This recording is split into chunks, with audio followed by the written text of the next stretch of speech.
Good morning and welcome to the DecisionPoint Trading Room. As you can see, I'm here by myself today. No Carl.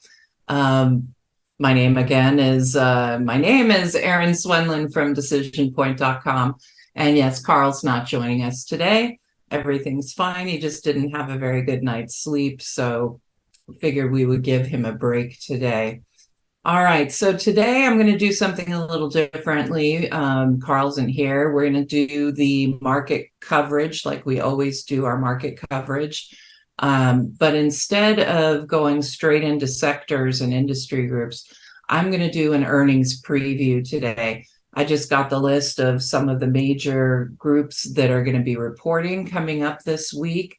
And I thought it would be great to look at the technicals on those charts and see what they're shaping up to going into earnings. Whether they're going to be good or not, I don't really have an opinion on that, but I will let you know what I think of the technicals on those charts. So let's go ahead and I'll give you my preview of what we're going to cover. There we go. So right now, Monday, we've got Packaging Corp of America and Brown & Brown.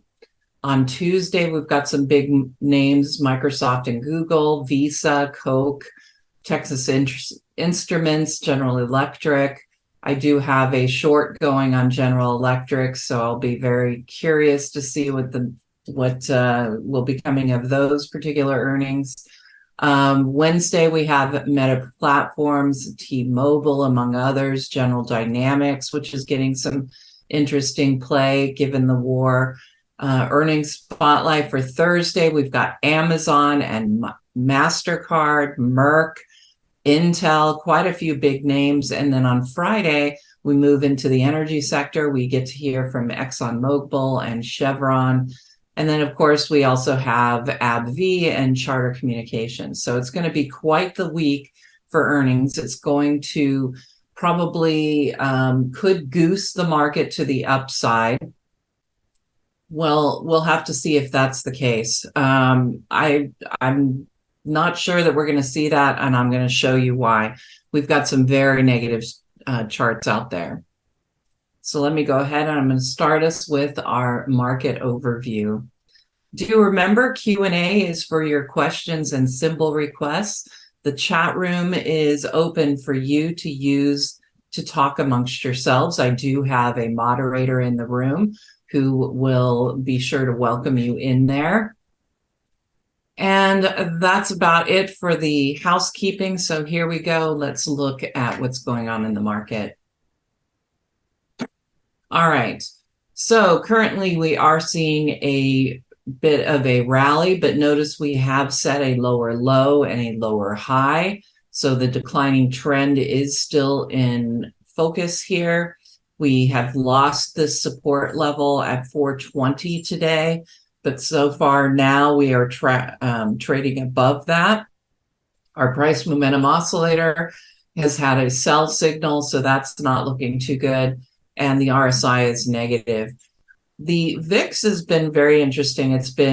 We flip our VIX, we invert it so that we have oversold on the bottom and overbought on the top. So one of the things we've been noticing is that the VIX has been puncturing that lower Bollinger Band. And when that happens, typically you are going to see a bit of a reversal to the upside. Doesn't always happen, but you can see we got that there. We got something out of it there. This one, we never saw anything come out of that puncture. But now we've had 3 punctures, well, 4, if you count through here, counting today. So we should see a little bit of an upward push, but this was such a forceful move to the downside. It may take a little bit more action here in order to get things to turn around. And maybe earnings are the thing that'll do that. It'll take, we're going to see less interest maybe in interest rates, which have really kept the market in a downturn. It certainly hasn't helped things. But it'll be interesting with some of those big names reporting. Stochastics I have on my 1-year chart, and you can see that stochastics are in decline still, and that's not good for the market as well. But this is a very interesting level of support here that we are getting ready to break down through. And we're going to need to see that turn to the upside. We've punctured the 200-day moving average right here. There's your 200-day moving average, our EMA that we use. And Friday's action moved us back below that. That's been the reversal point for the last time we saw the reversal point come here in this area. So I wouldn't be surprised to see some upside. I just am not feeling particularly confident based on the fact that our intermediate and short-term indicators are in decline. Here's our short-term Swendlin trading oscillators on top, our intermediate term indicators, the ITBM and ITVM on the bottom. The STOs gave us excellent warning about this decline coming in. And I was of the opinion that we were going to see a decline with some a resumption of this rally leg. But in the process of making this decline, the intermediate term indicators turned down. And they did this before even hitting positive territory. So there's still a lot of internal weakness in this market. And we don't like seeing them turn down because they're now confirming these short-term indicators that it already turned down. So we have to be really thinking in terms of hedges and shorts more than looking for rising prices based on these technicals.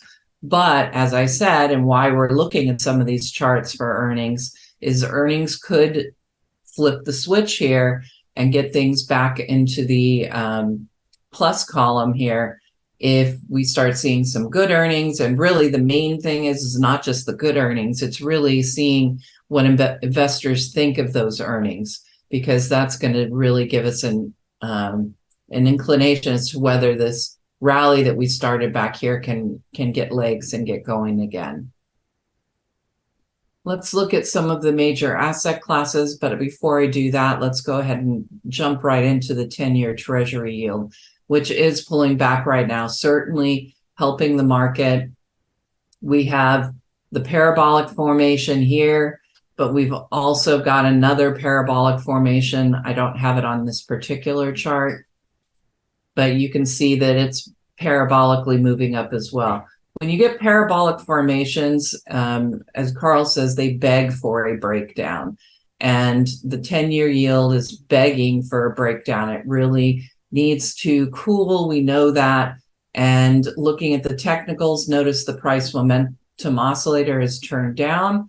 So we may see a little bit of an easing in the yields, but I wouldn't get too comfortable there.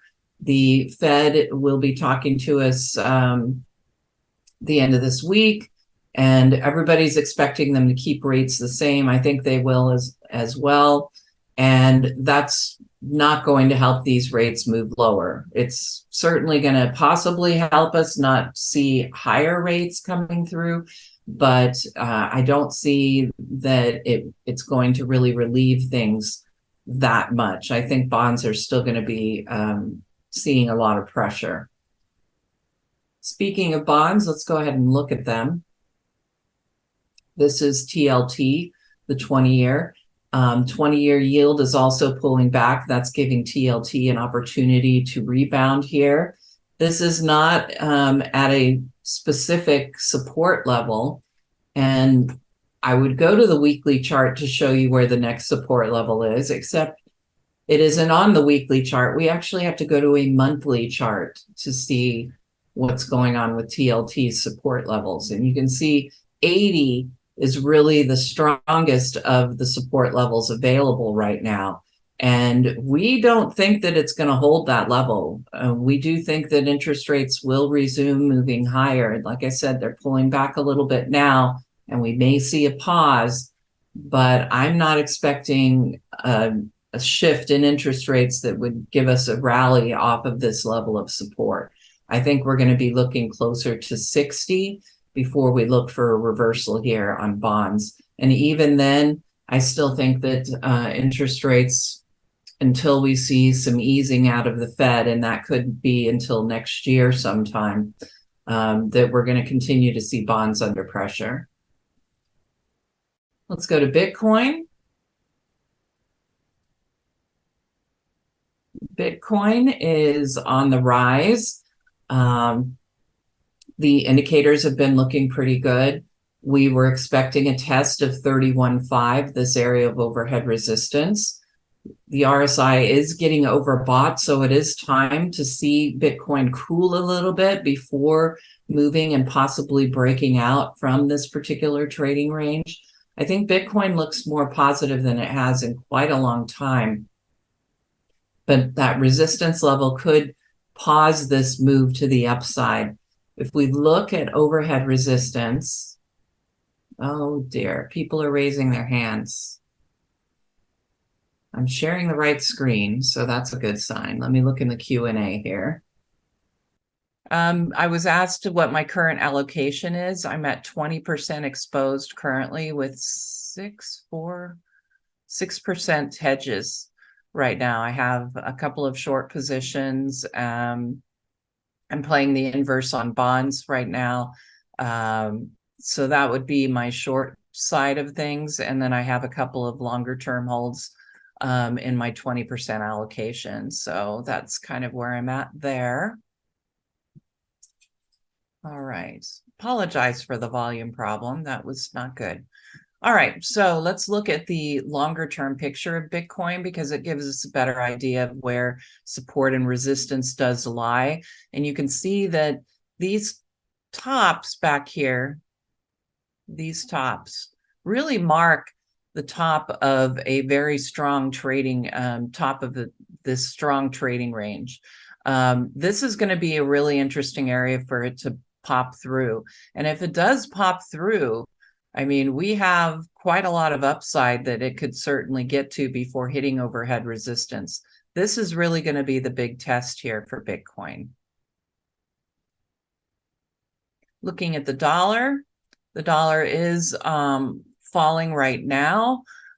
We've got a head and shoulders pattern that's kind of formed here at the top for UUP, but I'm not necessarily looking for a big decline here out of the dollar. We're seeing that the 20-day EMA is holding up as support. If we lose the 20-day EMA as support, then I'll start looking for much lower prices on the dollar. But for right now, this does appear to be kind of a digestion phase after this really strong rally. But dollar looking less bullish than it has in a while. You do have the PMO in decline currently, as are stochastics.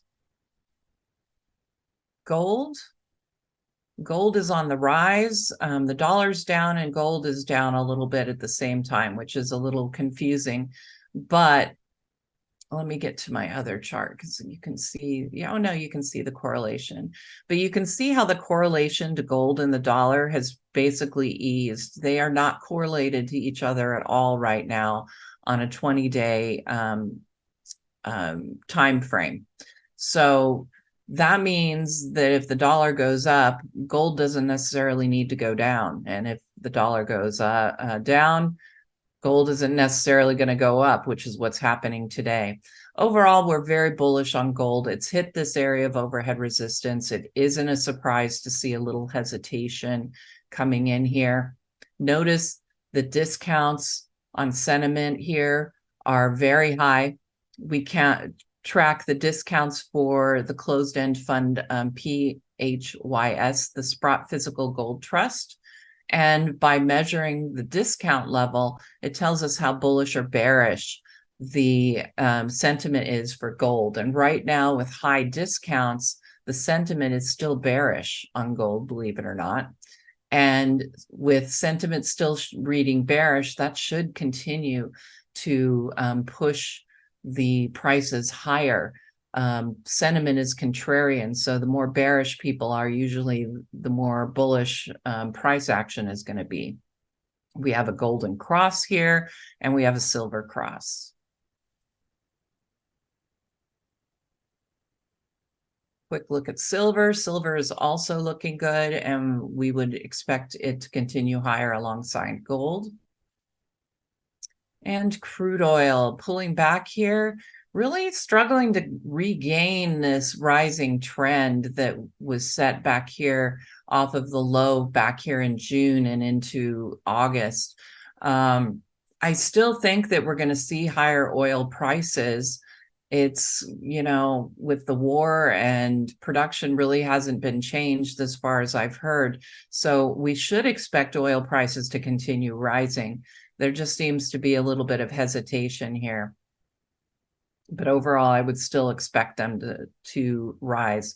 Question is, and it's time really to talk about the sectors a little bit. The question is energy itself going to hold up?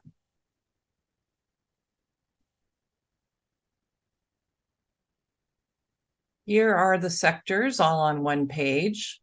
And you can see that really the outlook is not very good as far as the sectors go. And this is one of the reasons that, we have earnings coming up, but there's still some problems out there as far as the broad market is concerned. Notice that the PMOs on all of these sectors, with the exception of staples, are turning down and moving lower. Who would have guessed that right now staples would be your strongest sector? But currently, based on the PMO in any case, if we base it on the PMO, the only sector looking good is staples. Energy is the question, though. Like I said, it really did pull back pretty harshly, and the only reason it got goosed back up was because of the war and crude oil prices bouncing again. Crude is starting to pause, and energy is really starting to see some declines here. I would be very, very careful of your energy positions. I know that I am bullish on crude oil, but crude oil is acting a little fishy. And while crude oil acts fishy, the energy sector decides to move lower. So I would be very careful here. Notice the participation of stocks above their 20 or their 50 and their 20. These are set up backwards here for me. But price above their 20 and their 50, notice the loss of participation there. So something to be aware of and consider. All right, let's get back to earnings.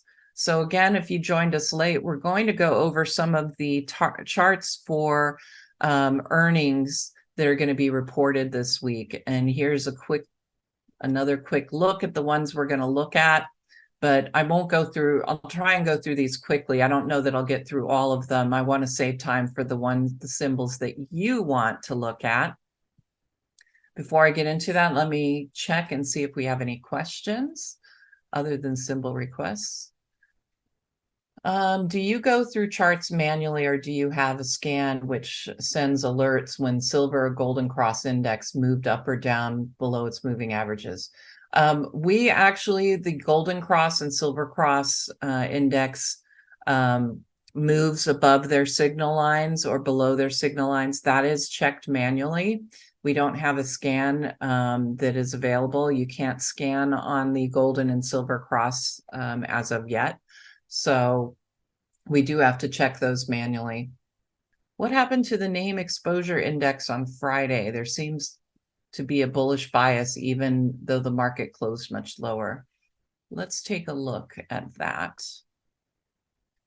So this was the NAIIM Exposure Index, and you can see that we did see more come in on the exposure level, but it's not at bullish highs. So that's why I'm not reading this as being something significant at this point. At what point on TLT do you think, let's see, at what point you will think it is a short-term reversal? So a TLT, I think we're going to get a little bit of a short-term reversal here on bonds in general. Looks like interest rates are ready to cool a little bit. But I'm not looking for a deep decline on interest rates, which means I'm not looking for a strong upside reversal on bonds. Let's go ahead and start looking at some of these stocks that are getting ready to report earnings.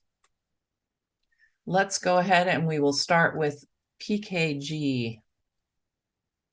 All right, so all of these stocks we're getting ready to look at are going to be reporting earnings this week. So I just want to give you a quick technical download on what I'm seeing currently on the technicals for these charts. If you want to hold through earnings, that's up to you. I personally don't like to do that if at all possible. Earnings surprises are surprises. You could end up with earnings being good and then the price moving lower on some kind of language that was in the earnings reports. You just never know, so be very careful. But we're going to get an idea of what it's looking like.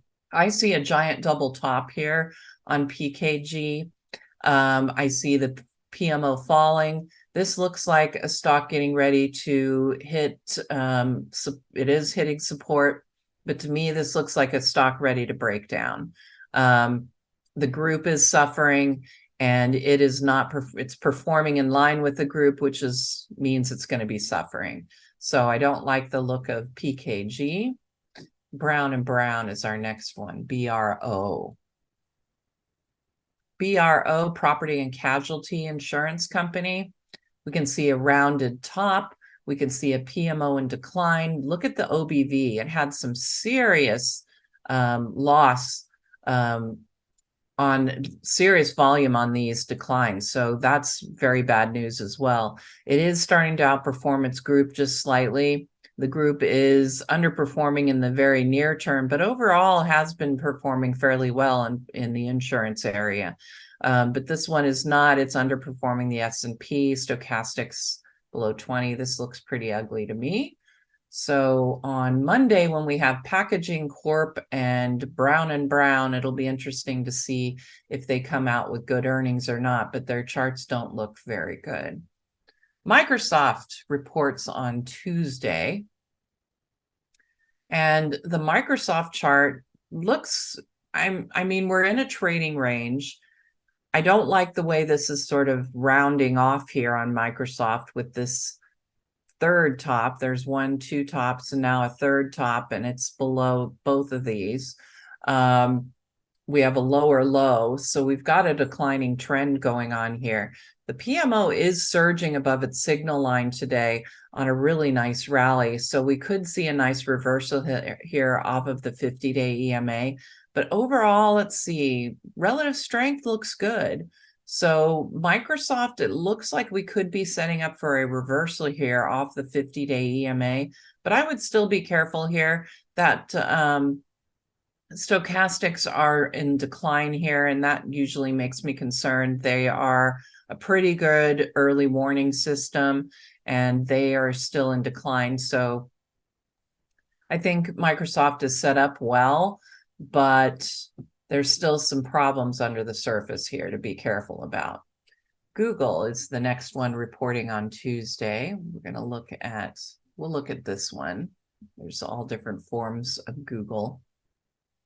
Google has formed a second top, and it is moving lower. It is currently rallying off the 50-day EMA, but notice the PMO sell signal, stochastics in decline. It may be a good day, but Google is looking a little bit weak going into earnings right now as far as their technicals on the chart. But the sitting on the 50-day EMA, it does offer a reversal point.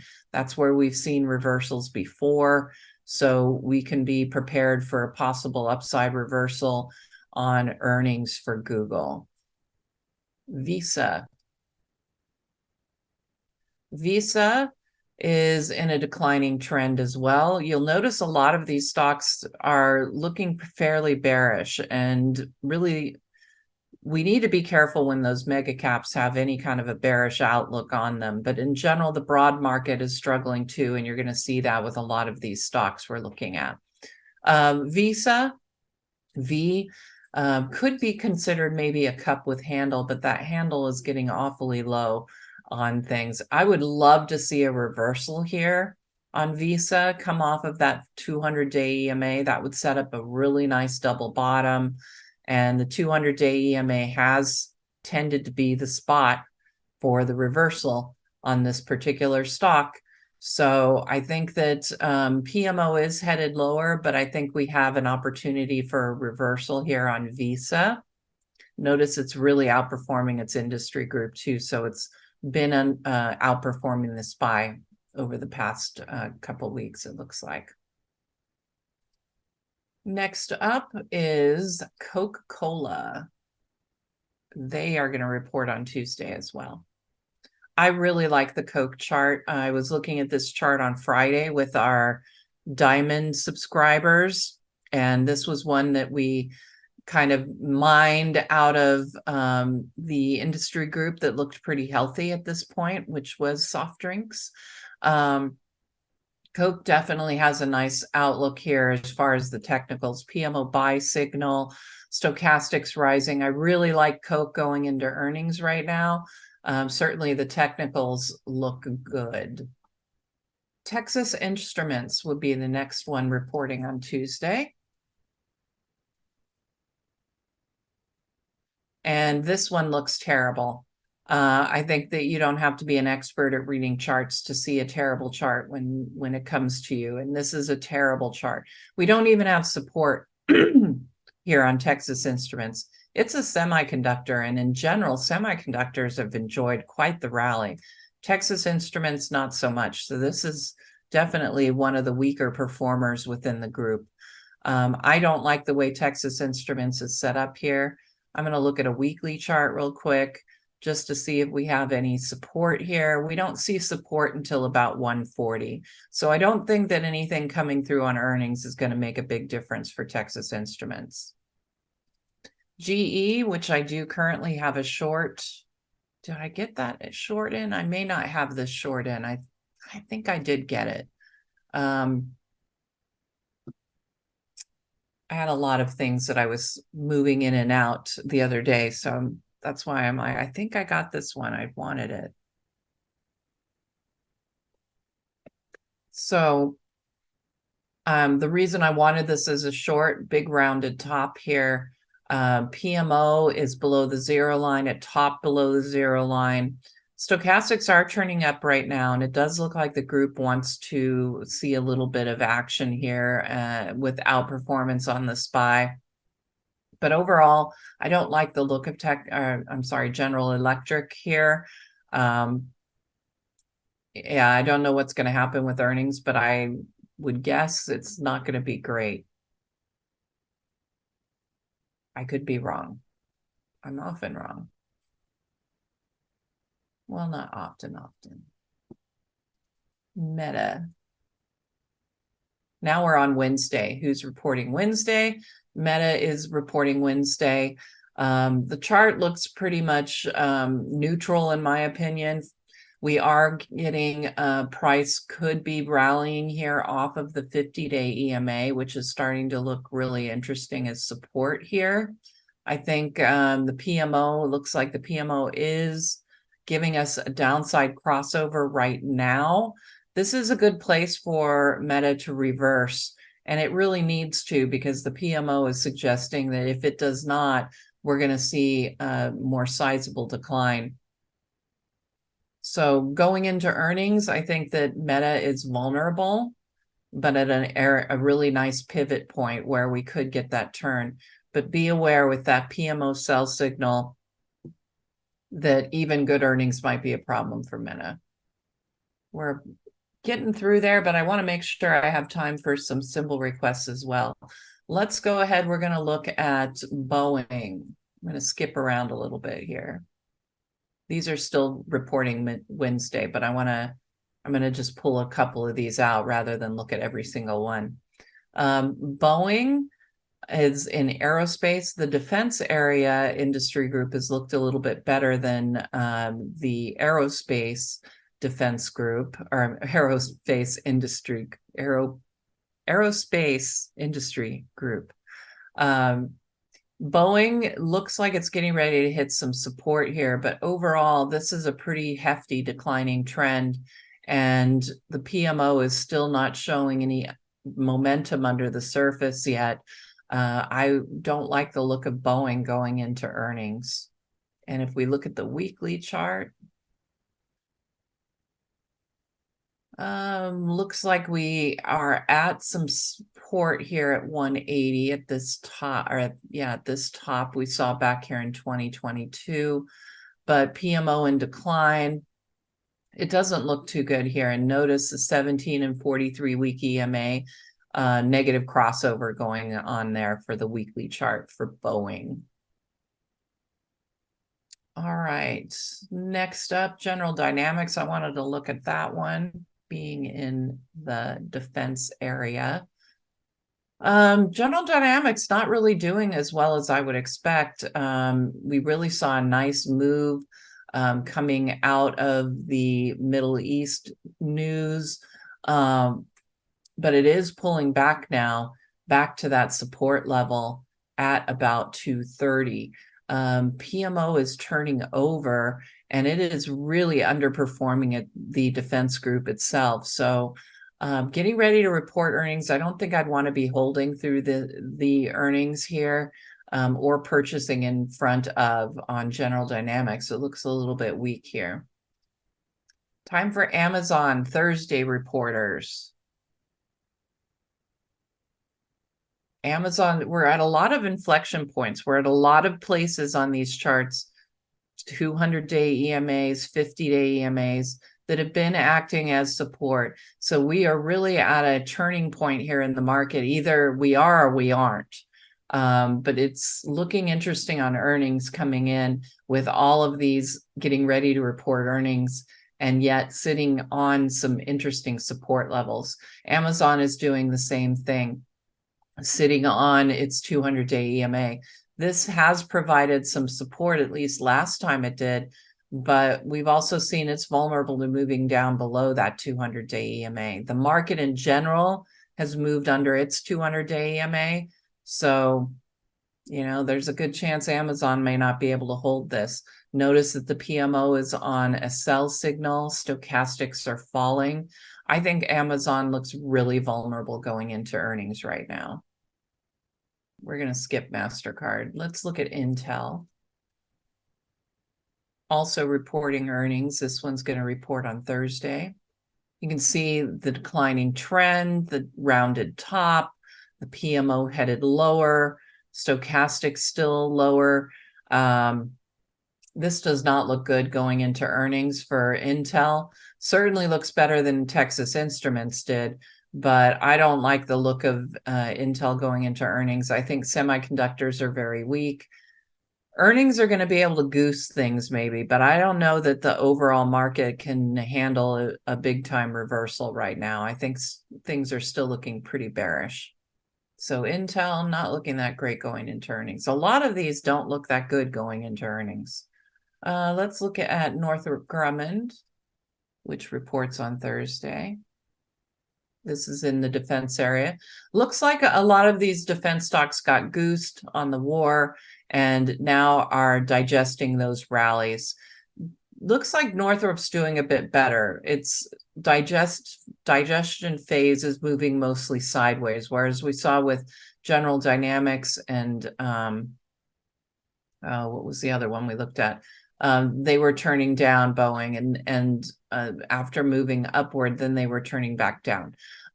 We're seeing Northrop move more sideways. So I would say if you had to choose something in the defense area, this one actually looks pretty good moving forward. I think that they're set up fairly well before earnings. We've got a golden cross on the 50 and 200-day EMAs. But it may need some more digestion. Like I said, the war goose things wasn't going to be going up. It looked like it was in a declining trend. So now it might be trying to reestablish that declining trend. Be careful here with Northrop. All right. Let us go ahead. I'm going to skip ahead. So Thursday, that was a couple of them for Thursday. Actually, let's look at Merck. This is another Thursday stock, but it's in healthcare. I thought we'd move around here a little bit.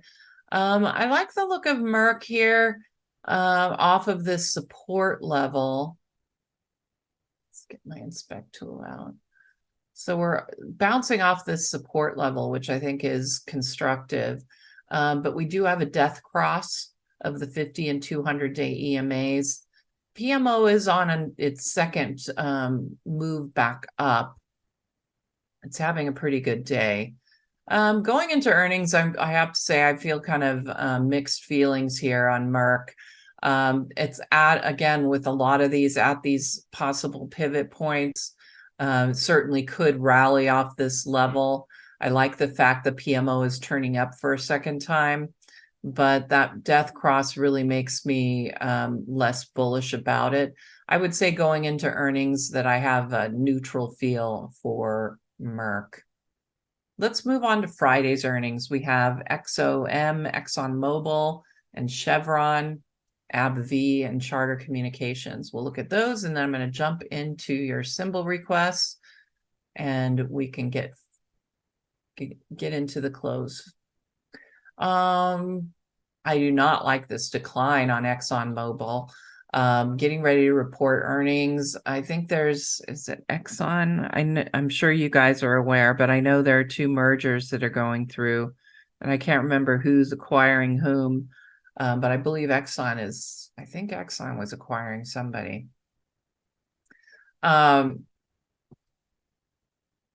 don't like the look of this. Crude oil's pulling back a little bit, and like I said, crude oil doesn't look like it's going to break down.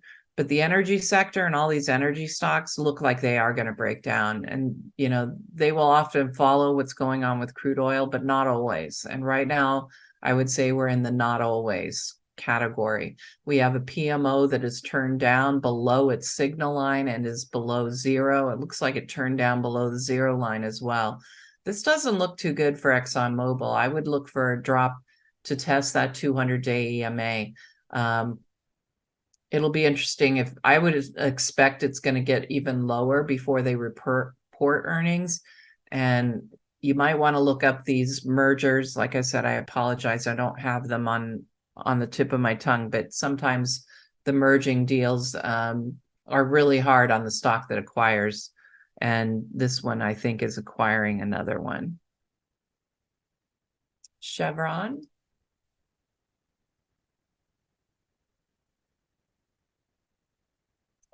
Chevron also struggling here. It's actually hit its 200-day EMA. It's time for it to reverse.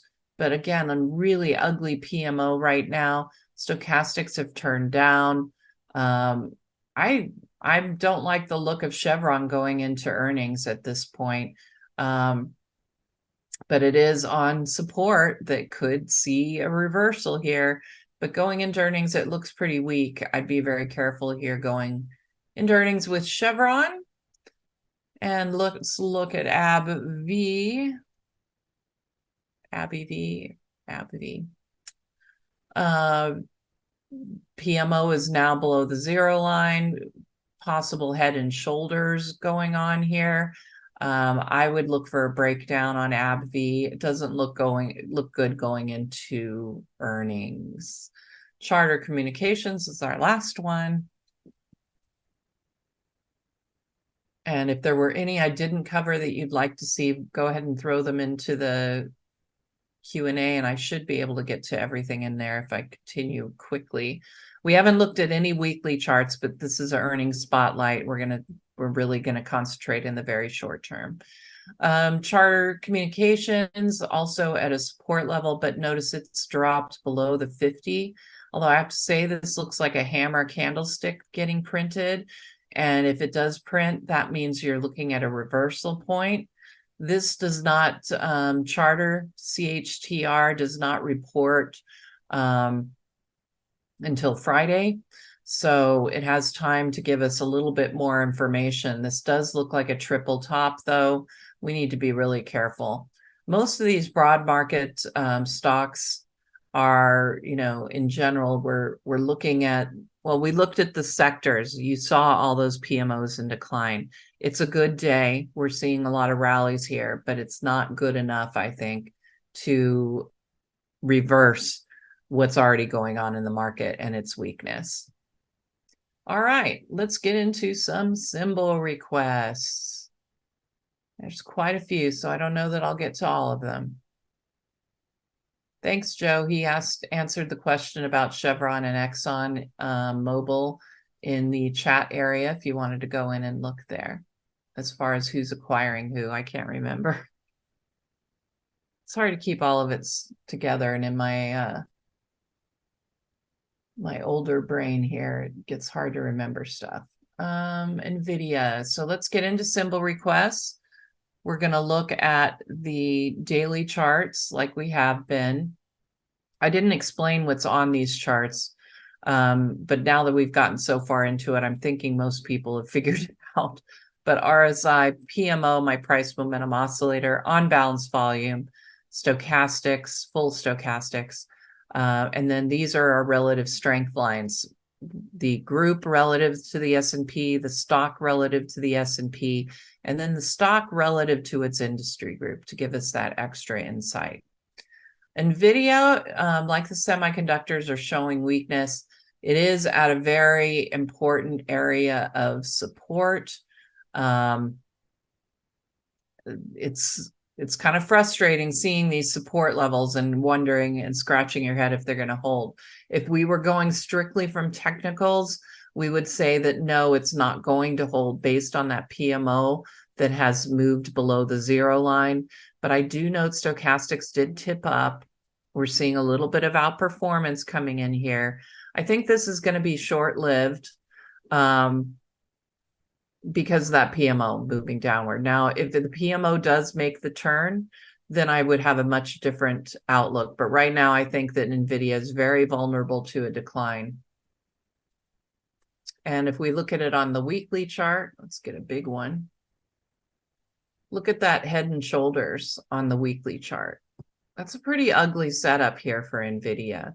It really ran hot over the whole AI thing. And I think it's finally kind of catching up to it. And now we're getting ready to see a more sizable decline here for Nvidia. And look at the PMO. So I would say the current support level is very vulnerable. Salesforce, I think CRM is Salesforce. Salesforce. Losing support at the 200-day EMA. Again, this has been a nice reversal point, but notice the PMO is topped for a second time. Stochastics are on their way lower. Honestly, I like Salesforce more for a short, losing that support at the 200-day EMA. RSI is also negative.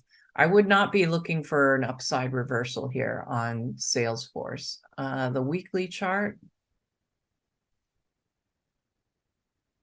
also showing that head and shoulders pattern like we see on Nvidia, and also the weekly PMO falling as well. So I'd be very careful here with Salesforce. I really don't like the look of it, Adif. Frontline, right?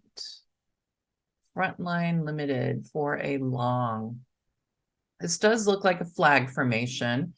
PMO is rising still, but looking really toppy along with price. Stochastics still pretty strong. As far as a long, I mean, I think that it's suitable as far as my indicators go. And that does look like a possible flag formation. Yeah, I mean, I have to say it looks pretty positive. Let's look at the weekly chart. We do have a parabolic formation going on here on the weekly chart. Let's just double check that.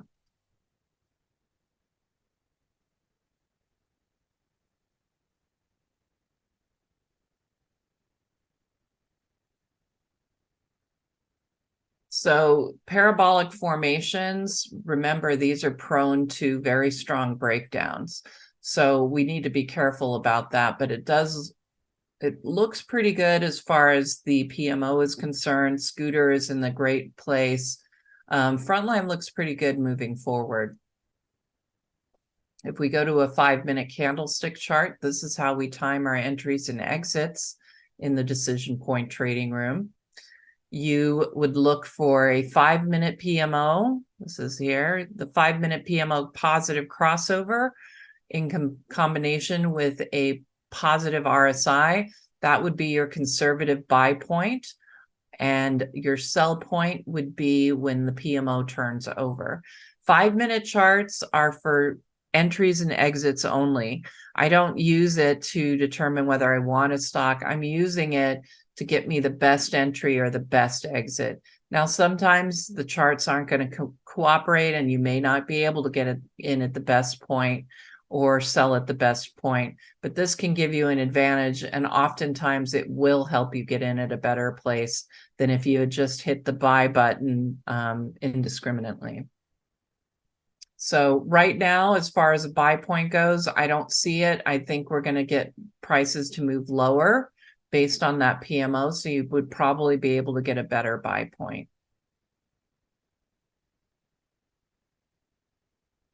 So not bad, Kirk. I like that. Dell, computer hardware. I don't like the price pattern just as soon as this popped up. I don't like that declining trend.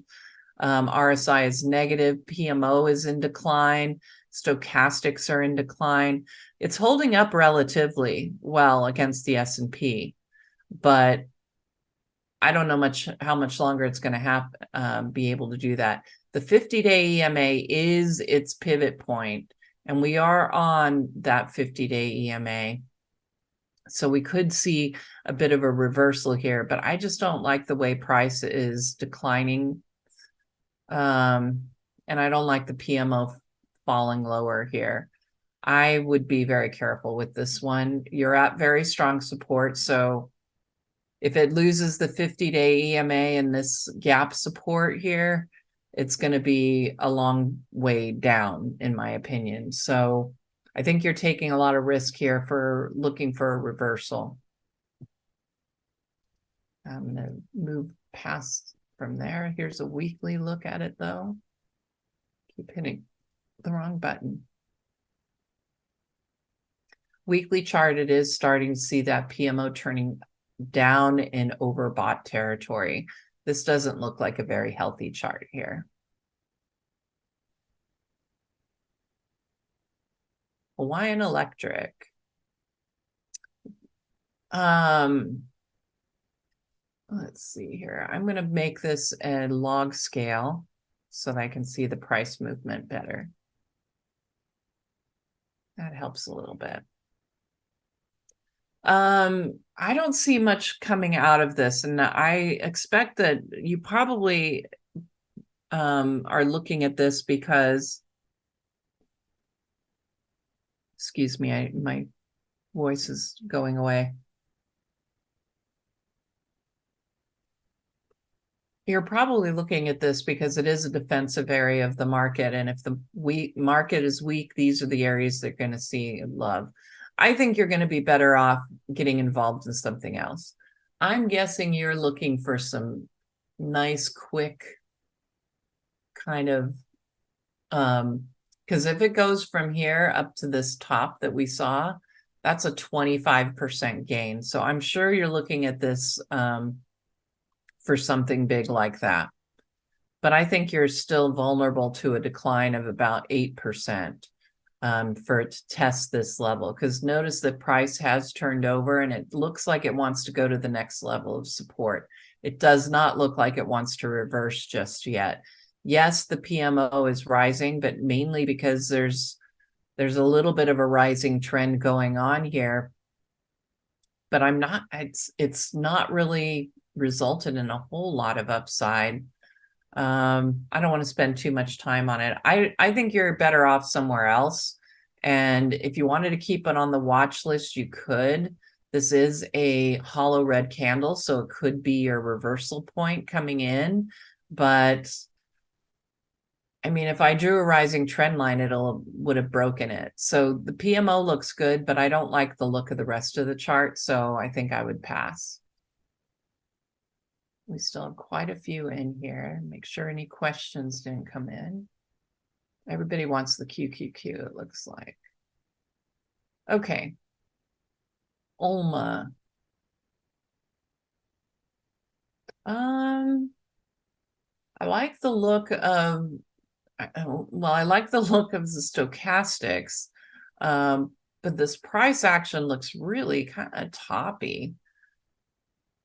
This is a pretty strong level of support, though, that it is reversing off of, but that's a filled black candlestick, and this is a filled black candlestick, and that tells me that under the surface there might be a little bit of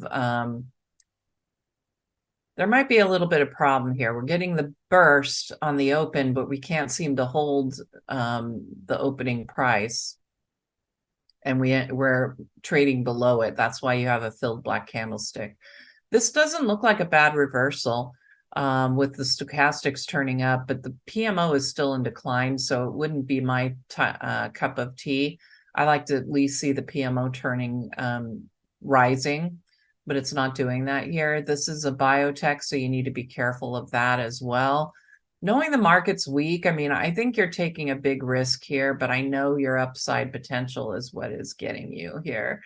You guys are all traders, and a lot of traders are looking for that, great upside potential. I know I am. I'm always looking for it. And this stock has that, a lot of upside potential. The key is, what is my risk? And my risk is it going back down to support. And that's an 11.5% stop level that you'd need to be putting on here. So I think the risk is a little bit high, at least for me. Certainly a lot of upside potential, but the PMO hasn't turned up yet. And with 11.5% risk on it to the downside, I think I would be passing. Let's look at SQQQ, because I know this has kind of been the short of choice during a lot of this decline, because a lot of the decline is, tech is getting hit on a lot of this decline. SQQQ, you can still see the PMOs on the buy signal. I still think that we have a lot of weakness out there. It's going to be interesting when we start seeing what happens after when we get earnings coming in tomorrow. I think that that's really going to give us a much better idea of what's going to happen in the market in general. But right now, I'm going to be operating under my indicators, which tell me to expect the market to move lower and not to get too sucked into these earnings pops that we may see. I think your SQQ position should be safe. It's hitting resistance right now as tech hits support. But ultimately, if we go and look under the surface at the NASDAQ, there's the NASDAQ Composite 1Q. And we look under the surface, notice that the participation is so very weak. We're talking about the Qs, so let's go ahead and look at the Qs. It's at support, which is, remember, that's why our SQQ is at overhead resistance. But look at the PMO is negative. Look at the silver cross. We are getting, yesterday, on Friday, we got a bearish shift on the QQQ. And now it's looking pretty, got an IT bias that is bearish based on that decline. Participation is still very weak. I'm sure we'll see some expansion today on the rally. It's a pretty strong and forceful rally, but I would just, I still think SQQ is going to be a pretty good hedge for you moving forward.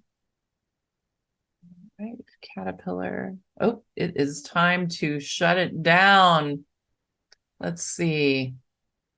Not every bearish trend will be lower post earnings. If you want to make sure your symbols are your symbol requests are covered, I do all of the symbol requests on Fridays in my trading rooms. the Friday trading room is included in your DecisionPoint Diamond subscription. So if you would like to have an extra trading room per week that will make sure that you get your symbols looked at, be sure and sign up for DecisionPoint Diamonds. We always run a free trial. So if you want to try us out for 2 weeks, you can use the coupon code DP Trial and then the number 2, DP Trial 2, and that will get you a complimentary 2 weeks to any of our subscriptions that we offer. All right, that's all I have for you, and I wish you all good luck and good trading. Carl will be back next week.